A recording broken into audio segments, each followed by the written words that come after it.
देखो बेटा, इसमें हम क्या करेंगे कि आपके पास कुछ एग्जांपल्स हैं मिटास-लेफ्लर थ्योरम के। ये कहता है कि फर्स्ट एग्जांपल में प्रूव दैट 1/sin z को हम इस तरीके से लिख सकते हैं। कैसे करेंगे इसको?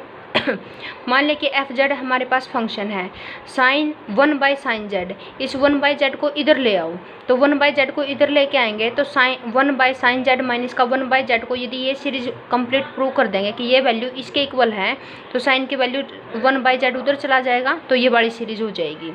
तो इसका मतलब क्या हुआ कि एफ जेड को हम ये ले लेंगे, तो ये कहता है कि pole of f of z, इसके यदि हम पोल निकाल लें तो ये डिनोमिनेटर है, इसको यदि हम यहाँ पे सोल्व करेंगे तो z इंटू में साइन z और यहाँ पे z माइनस का साइन z आ जाएगा। तो पोल हमारे निकलते हैं डिनोमिनेटर से, एक तो यहाँ पे दिस इज इक्वल टू 0, एक दिस इज इक्वल टू 0। तो sine z is equal to 0 लिखेंगे तो z की वैल्यू n पाई, n की value 0, 1 plus minus up to so on।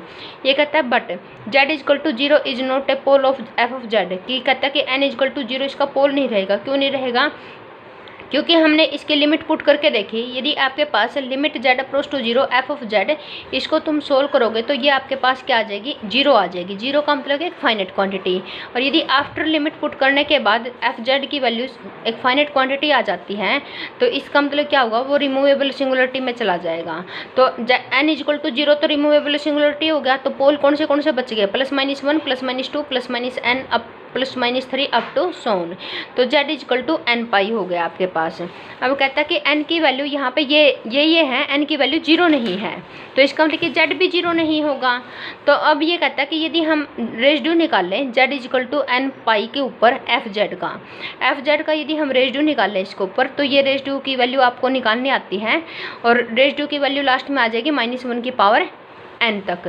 अब यहाँ पे ये कहता है कि Cn आपके पास क्या, हमारे पास लेट्स सपोज कर ले कि Cn क्या है? एक स्क्वायर है जिसके वर्टिसेस इस टाइप से गिवन है। यदि इसके वर्टिसेस इस टाइप से गिवन है बेटा, तो एक बार ध्यान से देखो। मान लिया कि लेट्स सपोज कर लिया कि एक आपके पास क्या है? इमेजिनरी एक्सिस और एक आपके पास क्या है? Real axis. तो मान लें कि यहाँ पे तो आइटा वाली वैल्यू है और यहाँ पे जो वैल्यू है वो कैसी हैं? रियल हैं। तो आपके पास क्या दे रखे हैं? इसके वर्टिसेस ये दे रखे हैं बेटा। यहाँ पे ध्यान दो, ये तो कॉमन है, यहाँ पे ध्यान दो प्लस माइनस 1 और प्लस माइनस आइटा।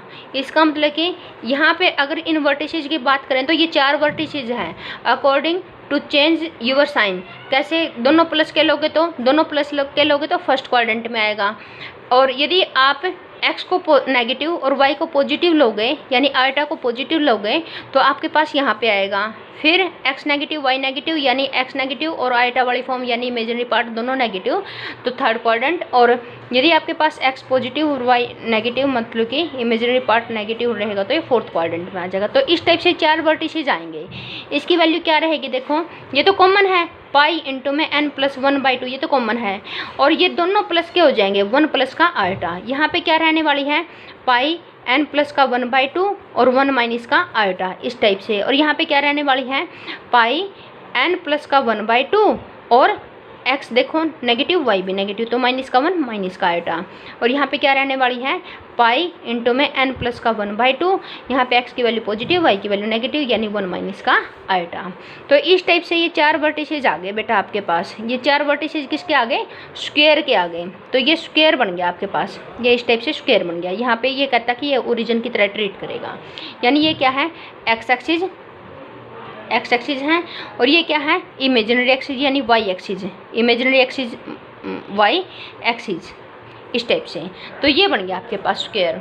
अब उसके बाद देखो यहाँ पे इसका नाम रख देना a और इसका नाम रख देना b और इसका नाम रख देना यहाँ पे c और इसका नाम रख देना d।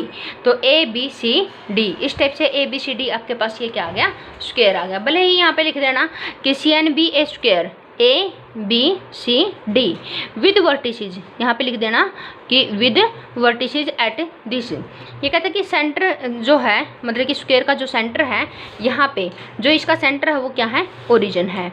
अब ये कहता है कि लेंथ ऑफ ईच साइड, यदि हम इनकी लेंथ की बात करें तो दिस पॉइंट माइनस का दिस पॉइंट, यदि इसमें से हम माइनस करेंगे तो ये पाई इंटू में n प्लस का 1/2, ये तो आ जाएगा कॉमन, और दिस माइनस का दिस हो जाएगा, यानी 1 प्लस का आइटा माइनस का 1 प्लस का आइटा, 1 से 1 कैंसिल हो गया।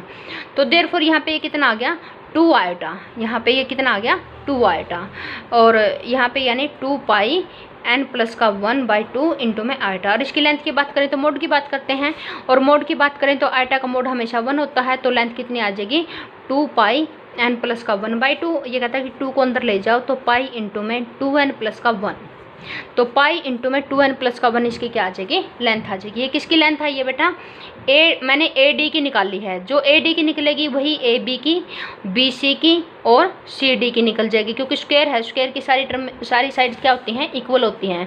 यहाँ पे एक पाई मल्टीपल कर लेना बेटा, यहाँ पे पाई मल्टीपल नहीं है इसकी बुक में कॉपी में, आप कर लेना। ये कहता है कि r n be the minimum distance of the point of c n from the origin. अब ओरिजन से ये कहता है ये ओरिजन है बेटा, और ये इसके चारों तरफ स्क्वायर पड़ा है। मिनिमम डिस्टेंस देखनी तुमने, देखो ये डिस्टेंस यदि हम ये लेंगे और एक डिस्टेंस ये लेंगे और एक डिस्टेंस इनके बीच की लेके देख लो, तो इन सब में इसमें इन तीनों में मिनिमम कौन सी रहेगी बेटा ये वाली रहेगी ना वर्टिकल, तो ये वाली डिस्टेंस मिनिमम हो जाएगी। तो this is the minimum distance. तो मिनिमम डिस्टेंस किसके इक्वल होगी, यहाँ पे ओरिजिन है और यहाँ पे जो पॉइंट आएगा ये तो वाई की जो डिस्टेंस हुई वही हुई, और वाई कितना वेरी कर रहा है, वाई देखो यहाँ पे कितना वेरी कर रहा है बेटा, वेरी कर रहा है n इंटू में 1 प्लस का n प्लस का 1/2 इंटू में पाई, इतना वेरी कर रहा है पाई सॉरी वाई, यहाँ पे ये इतना वेरी कर रहा है। देखो दिस इंटू में आयोटा, आयोटा का मल्टीपल ये है तो ये इतना ही वेरी हुआ, तो इसकी डिस्टेंस कितनी हुई पाई इंटू में n प्लस का 1/2 हुई। अब ये कहता है कि ये मिनिमम डिस्टेंस है, और यदि हम n को इन्फिनिटी ले जाएं तो ये मिनिमम डिस्टेंस भी किस पे चली जाएगी इन्फिनिटी पे चली जाएगी। उसके बाद ये कहता है कि length of the contour c n के लेंथ की सी एन जो भी कंटूर था आपके पास स्क्वायर था, तो कहता कि उसकी लेंथ क्या आएगी, उसकी लेंथ जितनी भी एक साइड की डिस्टेंस थी, एक साइड की डिस्टेंस थी इतनी, और सारी साइड की डिस्टेंस कितनी हो जाएगी 4 इंटू में, यानी 4 मल्टीपल में कर देंगे, 4 मल्टीपल में करने। उसके बाद देखो बेटा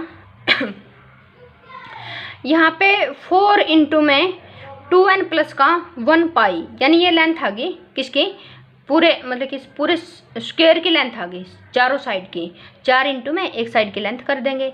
तो यदि हम यहाँ पे इसकी वैल्यू निकाल लें ln बाई आर एन क्या था मिनिमम डिस्टेंस, ln क्या है इसके जो कंटूर था सी एन उसकी टोटल लेंथ है, तो ये टोटल लेंथ 4 मल्टीपल में, यहाँ पे नहीं था 4 मल्टीपल कर लेना, यहाँ पे इस बच्चे का छूटा हुआ है 4 कर लेना, यहाँ पे 4 इंटू में लेंथ आ गया डिवाइडेड बाय दिस आ गया। उसके बाद ये लिमिट को हम सोल्व करेंगे जैसे तुम छोटी क्लासेज में करते थे, कहते कि इसको लिमिट को सोल्व करने के बाद ये 8 आ जाता है, 8 का मतलब कि फाइनाइट क्वांटिटी आ जाती है। कहता है कि जो ये स्क्वायर है इसकी साइडों की लेंथ हमेशा क्या रहेगी एक फाइनाइट क्वांटिटी रहेगी। Now we shall prove that f z is bounded. ये कहता है कि अब हम ये प्रूव करेंगे इस पूरे सी एन के ऊपर यानी पूरे स्क्वायर के ऊपर एफ जेड कैसा रहता है बेटा बाउंडेड रहता है। फंक्शन है ये आपके पास 1/z तो हमेशा बाउंडेड रहेगा। क्यों रहेगा बेटा, ये अनबाउंडेड कब होगा जब ये z 0 को जाए। z 0 को क्यों नहीं जाएगा, क्योंकि z की तो वैल्यू n पाई है और n कभी भी 0 नहीं है, तो देयरफॉर z कभी भी 0 नहीं रहेगा, तो 1/z हमेशा क्या रहेगा बाउंडेड रहेगा। तो इसका तो चक्कर ही खत्म है, ये तो बाउंडेड हो गया। यदि ये और बाउंडेड मिल जाए तो ये पूरा की पूरा फंक्शन बाउंडेड हो जाएगा।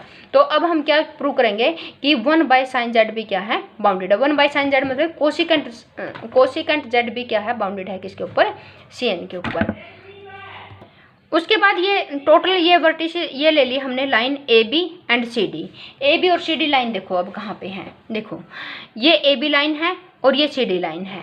यहाँ पे क्या है बेटा ये एक्स एक्सिस है, मतलब कि यहाँ पे आर्बिट्रेरी पॉइंट की बात करें तो ये एक्स रहेगा, यहाँ पे आर्बिट्रेरी की बात करें यहाँ पे क्या रहेगा एक्स रहेगा।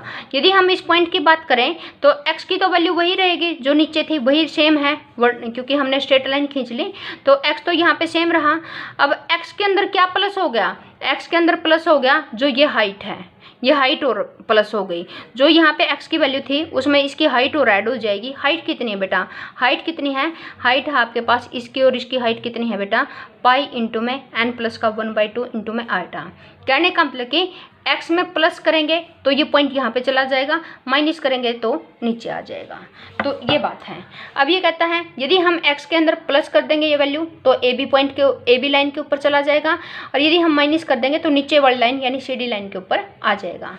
अब ये कहता है कि साइन ऑफ जेड, यहाँ पे साइन जेड का मोड अगर हम लें तो साइन जेड का मोड लेंगे तो ई की पावर आइटा जेड माइनस का ई की पावर माइनस का eta z divided by 2 eta, हमें पता है इसका। अब यहाँ पे मोड को हमने अलग अलग कर दिया, ये वैल्यू इससे बड़ी आ गई, सीडी लाइन के अकॉर्डिंग नेगेटिव आ जाएगा। अब यहाँ पे जेड की वैल्यू यहाँ से निकाल के इसके अंदर शिफ्ट कर देंगे, यहाँ पे शिफ्ट कर देंगे यहाँ पे। अब इसके अंदर शिफ्ट करने के बाद आप इसको सोल्व करके देखना, सोल्व करके देखने के बाद ई की पावर आइटा एक्स का मोड तो हो जाएगा 1, क्योंकि ये हमेशा 1 होता है, आपको पता है पिछले सेमेस्टर में भी हमने इसके बारे में बात की थी। अब 1/2 दिस माइनस का दिस डिवाइड बाई 2, और ये किस में कन्वर्ट हो गया बेटा, साइन हाइपरबोलिक में कन्वर्ट हो गया। ये कहता है कि साइन जेड का mode is always greater than this. यदि हम 1/sin जेड की वैल्यू लें तो वो लेस देन हो जाएगी कोसिकेंट हाइपरबोलिक ऑफ दिस। और कोसिकेंट हाइपरबोलिक हमेशा कैसा फंक्शन होता है, बाउंडेड फंक्शन होता है, यानी इसकी वैल्यू इसके ऊपर हमेशा क्या आएगी, एक फाइनाइट क्वांटिटी आएगी। तो ये फाइनाइट क्वांटिटी देगा तो इसका मतलब ये भी फाइनाइट क्वांटिटी से क्या हो जाएगा, लेस हो जाएगा। और यदि ये फाइनाइट क्वांटिटी से लेस होगा तो ये बाउंडेड हो जाएगा। तो इसका मतलब कि सी डी और ए बी लाइन के अकॉर्डिंग 1/sin जेड हमेशा क्या रहेंगे, बाउंडेड रहेंगे। अब ये कहता है कि अब हम दूसरी लाइन जो बच गई डी ए और बी सी, क्योंकि स्क्वायर की 4 लाइन होती हैं, 2 लाइन डिस्कस कर ली हमने, 2 लाइन हो रहेगी। कहता हम उनके बारे में डिस्कस करेंगे, एक तो ये वाली डी ए और एक ये वाली सी बी। अब इनके बारे में डिस्कस करेंगे। ये कहता है कि मान ली कि यहाँ पे ये π/2 है, यहाँ पे π/2 है, यहाँ पे माइनस का π/2 होगा, यहाँ पे 0 होगा। तो हम इस पूरे इन दोनों लाइनों को 2 पार्ट हिस्सों में ब्रेक करेंगे। कहता है कि ये लाइन यदि π/2 से उधर हो जाए तो, ये लाइन यदि माइनस का π/2 से इधर हो जाए तो, और यदि ये लाइन इनके बीच में आ जाए तो ये 3 हिस्सों में डिवाइड हो जाएगी। यानी यदि y आपका 1 π/2 से बड़ा हो, यदि y आपके पास माइनस का π/2 से π/2 तक हो, और यदि y आपके पास क्या हो, माइनस का π/2 से भी छोटा हो। तो इसके बाद अब ये कहता है कि फॉर द रीजन कि y क्या हो, π/2 से बड़ा हो। यदि y से बड़ा है π/2 से बड़ा है y, तो 1/sin जेड की वैल्यू ऊपर से हमने लिखी थी 1/sin जेड, ये sin जेड की वैल्यू ये थी 1/sin जेड, मतलब उल्टा हो जाएगा, ये ऊपर चला जाएगा और ये नीचे आ जाएगा। उसके बाद ये वैल्यू यहाँ से हमने पुट कर दी ई की पावर आइटा जेड और ई की पावर माइनस का आइटा जेड। ई की पावर आइटा जेड को अगर हम सोल्व करें, ई की पावर आइटा जेड को अगर हम सोल्व करें, जेड की वैल्यू एक्स प्लस का आइटा वाई। अब यहाँ से इसको सोल्व करके देखा तो हमने ई की पावर आइटा एक्स तो वही 1 हो गया, ई की पावर यहाँ पे कितना बन गया, आइटा इंटू में आइटा का स्क्वायर मतलब कि माइनस का 1, तो ई की पावर माइनस का 1 माइनस का वाई का मोड आ गया यहाँ से। उसके बाद 1/sin जेड की मोड की वैल्यू अगर हमने निकाली, वैल्यू पुट कर दी, शिफ्ट कर दी हमने। अब y क्या था, बड़ा था किससे, π/2 से, ये वैल्यू यहाँ पे शिफ्ट कर देंगे तो ये वैल्यू भी क्या आ जाएगी, एक फाइनाइट क्वांटिटी आ जाएगी। तो देयरफॉर 1/sin जेड भी क्या हो जाएगा, बाउंडेड हो जाएगा y ग्रेटर देन π/2 पे। अब ये कहता है कि इसी तरह से हम क्या करेंगे, y लेस देन π/2 पे इस फंक्शन को क्या करेंगे, बाउंडेड शो करेंगे। अब हम क्या करेंगे, यदि आपके पास π/2 और माइनस का π/2 के बीच में लाई करें तो ये कहता है तो on the straight line joining the point of this and this. तो since 1/sin z cosecant z, और हमें पता है कि इसका जो पीरियड होता है वो पाई होता है, पाई के बाद ही वैल्यू चेंज करेगा। तो कहता है कि पाई पीरियड होने के कारण तो इसके बीच में जो ये क्वांटिटी आएगी वो ऑलवेज क्या आएगी, हमेशा बाउंडेड आएगा ये वैल्यू। और ये वैल्यू बाउंडेड आएगी, मतलब कि फंक्शन क्या आएगा, बाउंडेड आएगा सेकेंड रीजन के अंदर भी। तो 1/sin जेड भी हमेशा, तो यहाँ पे क्या आ जाएगा, 1/sin z is equal to cosecant z, ये भी क्या हो जाएगा, बाउंडेड हो जाएगा सेकंड रीजन के अंदर। तो इसका मतलब कि बाउंडेड ऑल ओवर हो गया। अब सारा रीजन हमने डिस्कस कर लिया। तो 1/sin जेड हमेशा क्या रहेगा, CN में बाउंडेड रहेगा। तो देयरफॉर मीटाज लेफ्लर थ्योरम से ये स्टेटमेंट थी आपके पास। एफ जेड की वैल्यू यहाँ पे शिफ्ट कर दी, F0 हमने देखा था 0 आया था। बी आई क्या है, रेजिड्यू की वैल्यू -1 की पावर n आई थी। 1/z माइनस का ए आई क्या थे, n पाई थे, जहाँ पे n इक्वल टू 0 नहीं था। इसको हमने ओमिट करना पड़ेगा क्योंकि n इक्वल टू 0 तो था ही नहीं अपने पास। और उसके बाद आपके पास क्या आ जाएगा, ये आपने देख लेना यहाँ से टर्म में सोल्व करके, और आपके पास उसके बाद क्या आ जाएगा, रिजल्ट आ जाएगा।